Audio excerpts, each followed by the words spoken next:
নবীজি বলেছেন, যখন বান্দাকে কবরে শোয়ানো হবে, আযাবের ফেরেশতা যখন পায়ের দিক থেকে আসতে থাকবে, সূরা মুলক সেখানে দাঁড়িয়ে যাবে এবং বলবে, এদিক থেকে তোমাদের যাওয়ার কোনো জায়গা নাই। কবরের আযাব থেকে আপনাকে ইনশাআল্লাহ সূরা মুলক বাঁচাতে পারবে। আজকে আমরা ইশা সালাতে যে সূরাটা পড়েছি, প্রথম রাকাতে এই সূরার কথা বলছি, তাবারাকাল্লাযী বিয়াদিহিল মুলক ওয়া হুয়া আলা কুল্লি শাইইন কাদির। অর্থ সহ পড়লেই বুঝতে পারবেন কেন এই সূরা আপনাকে কবরের আযাব থেকে বাঁচাবে ইনশাআল্লাহ। এরপরে পড়বেন সূরা ফালাক, নাস, ইখলাস। 3 বার করে পড়তে হয়। হাত দুটোকে একত্রিত করে নিয়ে ফু দিয়ে মাথা থেকে গায়ের যতদূর পর্যন্ত পারেন মাসাহ করবেন। এই কাজটা কেন করতে হয় জানেন? কারণ যখন আমরা ঘুমাই তখন শয়তান আমাদের ঘাড়ে 3টা গিট দেয়। হাদিসে আছে না? প্রথম গিট দিয়ে বলে যে ঘুমাও, তোমার সামনে লম্বা রাত। আবার দেয়, ঘুমাও, তোমার সামনে লম্বা রাত।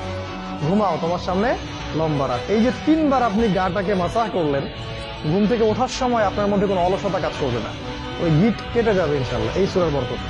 এই জন্য এটাও 3 বার, কারণ শয়তানের গিটও 3 বার।